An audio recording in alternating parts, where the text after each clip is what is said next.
Hello, and welcome to Home Space and Reason, a podcast about creating a home that thrives.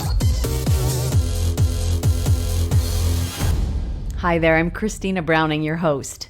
If you feel like your household frustrations are stealing away your life hour by hour, I discuss home functionality, aesthetics, and automation. With a bit of history and a dash of psychology, this isn't your typical house podcast. I'm a realtor and home functionality coach. I geek out on various subjects regarding your home and yard, challenging you to think of your space differently to get the most out of every square foot. I pose questions for you to think through about your space and your reason.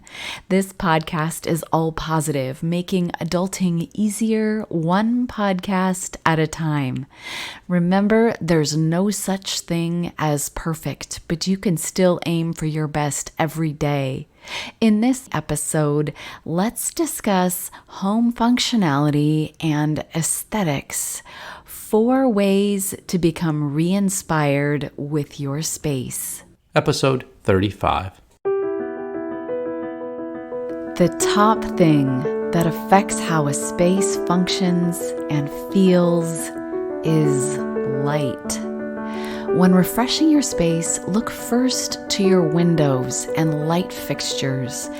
Think in terms of layers, supporting not just the look you want, but the life you want. Am I letting in the most possible light from my windows? Artificial light has caused some confusion in our bodies, which have evolved to respond to the stimuli of sunlight and darkness. The responsiveness to natural light is called the circadian rhythm, which is the 24-hour biological cycle of almost all living beings. It's primarily influenced by light reception. Natural sunlight improves our sense of well-being, so lighting can't be taken lightly. Do you have dimmers on any lights? And if not, might that help achieve the mood you seek, depending on the time of day and task at hand? I will dive into some questions, as always, to ask yourself about this when we get to the question segment of the podcast coming here soon. Another option here is to get a pair of Philips Hue bulbs, which when used with their app have a warm nightlight option, a dimmed option, and a bright work light option, all accessible from the app. Now that many of us are spending more time at home, these lights can help you stay productive or adjust to a new schedule and support activities like meditation, for example. Hue Labs has a collection of formulas to tailor my Philips light bulbs to do exactly what I need throughout the day. I like brighter tones in the morning, and as the day goes on, I prefer it to become warmer so that I can slowly wind down. They have 4 recipes: energize, concentrate, read, and relax. I even installed a recipe called candlelight, and I love it. No candles necessary. Next, I want you to evaluate what you want your visitors to first notice when they enter the room you're refreshing. Now, whether you have visitors or not is irrelevant. Just thinking from this perspective, though, helps with this exercise. It requires you to create a visual hierarchy. If you're standing in the living room, for example, and you want the focal point to be your fireplace, take a photo of the room, like with your cell phone, with it in the center of your photo, and evaluate this snap you just took. Could it go into a magazine feature? And I'm going to bet your answer is no, which is totally normal. What could I do to make this snap more appealing? Let me emphasize, magazine quality is not everyone's goal here, but I'm suggesting it's merely another way to see your space differently. Looking at your photo, could you minimize the stuff around the focal point? Maybe you don't even have a focal point. Great. That is a good place to start. This is a good way to refresh. give your space that focal point. I find it so interesting that when I take a photo, it reads so differently than what I see with my eyes. So I use this as a tool for refreshing my space. Oftentimes, eliminating color in another area can help the focus be on what you wanted it to be on. So taking the orange planter off the built-in bookshelf brought my eyes back to the fireplace as a focal point. Or maybe adding color to the space you want to draw attention to can be the other side of that coin. One way to add color is with temporary wallpaper in bits, like the back of the bookshelf or built-ins, on the back of the kitchen island, or just in the pair of insets that are built into the walls. There are a ton of options now with temporary wallpaper, and if you haven't listened yet, episode 32 was just on that. I also listed out many options of the places you can peruse and buy that online on our private Home Space and Reason Facebook group page. If you haven't joined yet, do a search on Facebook for Home Space and Reason, and then simply answer the 3 questions to join. The more, the merrier. The next exercise is to question, how do I want this space to feel? As a realtor here in Portland, Oregon, when I walk into a home with a potential buyer, I swear within 3 seconds of entering that room, I could give you a list of adjectives and how any given space makes me feel. And so could you. Give your space that test, off the cuff. How does this space vibe? If you want it to feel more warm and inviting, consider adding natural elements like plants or wood to this space. Have you seen staghorn ferns mounted to a piece of natural wood and hung on the wall like a sculpture?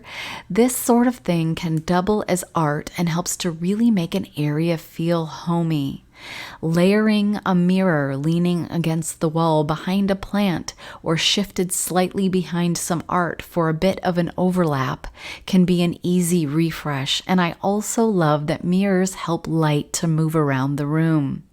Lastly, view the area you're refreshing from a vastly different angle. Camp in your backyard. Sit or lay on the floor in a spot you would never, ever sit. Climb a stepladder for an aerial perspective, because you literally notice things you would never notice when you give yourself a different perspective. This is an exercise. Is this space supporting any hobbies or passions of anyone that lives here? Could it be tweaked to enhance my relationships, like putting in a fire pit in the backyard might encourage your kids to voluntarily put down their devices? Adding some theater sound in the family room might make movie night more immersive. Putting in a game table in that empty, unused space might make family game night less of a hassle so that it happens more consistently. Do you have access to any heirlooms that may be stashed in a family member's attic that could become a spot for something you enjoy? Like a self-standing tray could be home to checkers, or if it's hung, maybe it could be art for a wall. Vintage pieces are a great way to infuse your space with some old world charm and texture and make your home reflect the character and history of your family. One tried and true way of refreshing a space is simply rearranging the furniture. Maybe you move a bench from the living room to the bedroom, or swap the art from the attic to next to the fireplace. Who do you know that might enjoy an intellectual and positive podcast all about homes and the act of living in them to the best and highest potential? Help me spread the word, would you? And now for questions to ask yourself about your home space and your reason, specific to ways to refresh.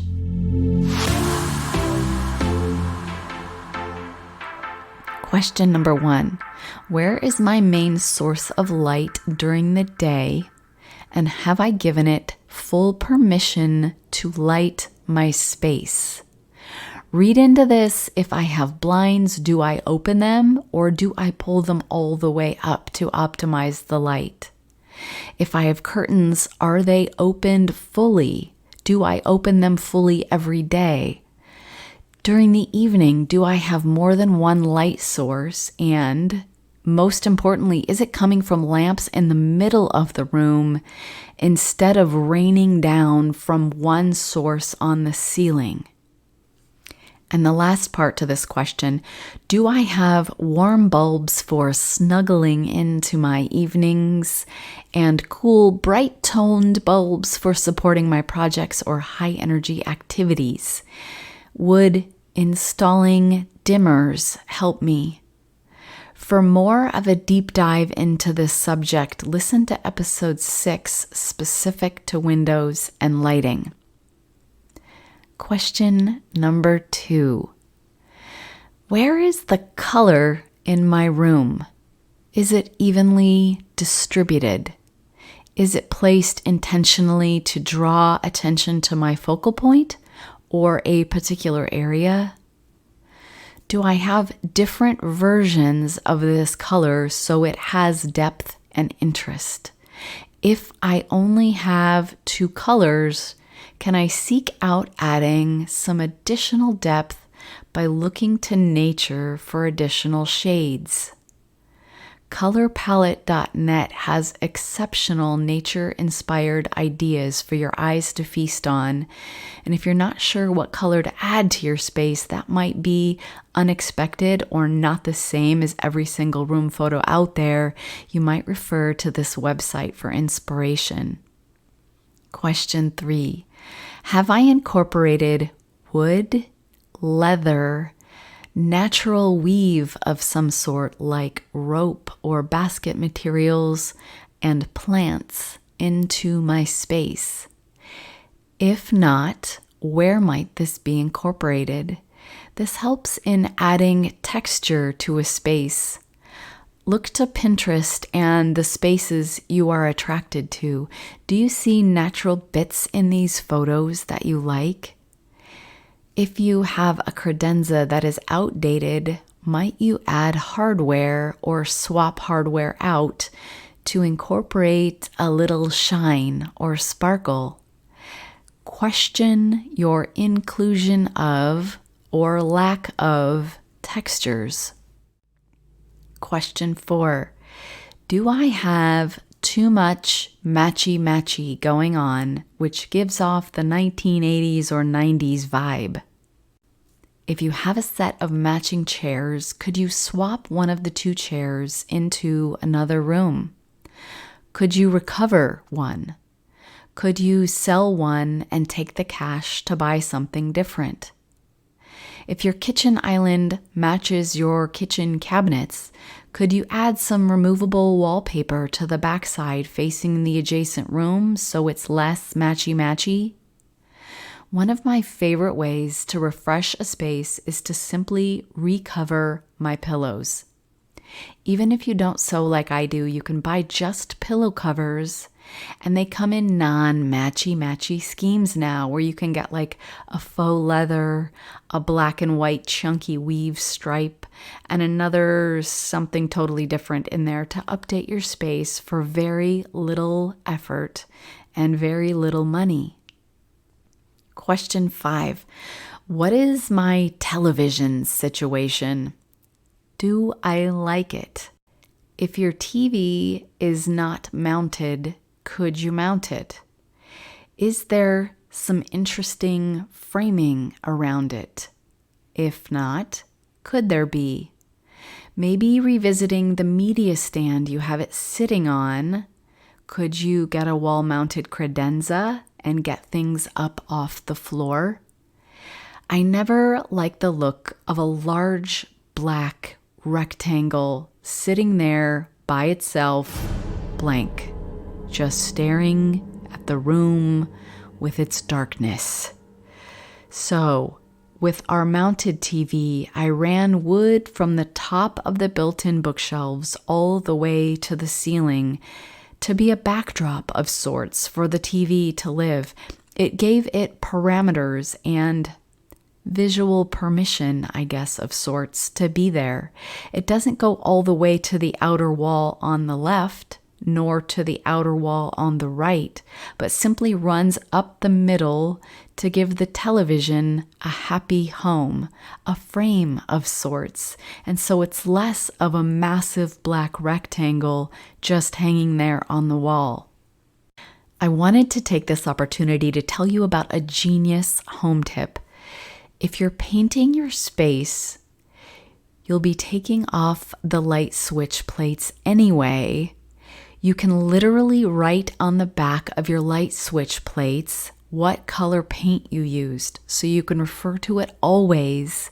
And if you ever need to get more touch-up paint for dings or whatever, you know where to find it. Let's recap.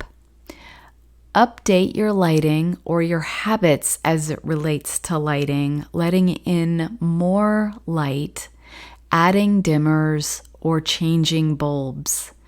Add fixtures to the middle of the room, swap window treatments, or simply add window film so you have light full-time with all the privacy that you need. Create a focal point or reevaluate your focal point.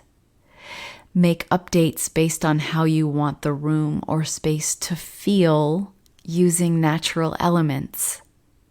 And evaluate how your space is supporting hobbies, passions, and your values. That includes your kids. If you're frustrated with them always leaving out toys in a particular area, can you put storage into the design of this particular area to hold the items so it's easier to put them away? Even if the space was not intended for your kids to play in specifically, and they keep dragging toys there, there might be something about that space that feels good to them. And so instead of rowing against the tide, maybe just help them tidy it. Your entryway is the first thing visitors see when they step inside your house and the place that handles your comings and goings every day. How functional is it? Where do you set your purse, your wallet, your keys, your sunglasses? Can you get in the door and into the kitchen with groceries without having to duck and dodge around things? Is there a place to store all the things that's near the door that you need to take with you every day? If you haven't yet listened to episode 14, Entryways is the subject at hand, and I deep dive into all the questions about making this a beautiful and functional space. I invite you to have a listen or listen again, because sometimes the second time through, you can catch something that didn't click the first time. If you're just now joining this podcast and this is the first episode you've listened to, I invite you to binge listen to a series of episodes specific to your outdoor space, starting with episode 25, which deep dives into curb appeal. Episode 26 discusses thoughts and planning of your outdoor spaces with a list of 35 ideas. Episode 27 is all about attracting hummingbirds, butterflies, and birds to your outdoor space, while episode 28 talks specifically about options surrounding fencing, hedges, and privacy screens. It's a fun series, and there's lots of questions there about your space and your reasons. If you happen to know someone in the market to buy or sell in the greater metro Portland, Oregon area, kindly send them my way. The finest compliment I could ever receive is the confidence of your referral.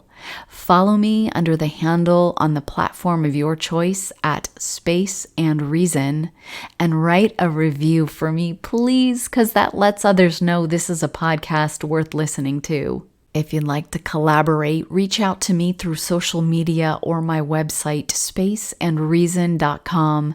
Thanks for sitting in on this conversation about creating a home that thrives. I'll meet you back here for the next episode, and thanks for telling your friends.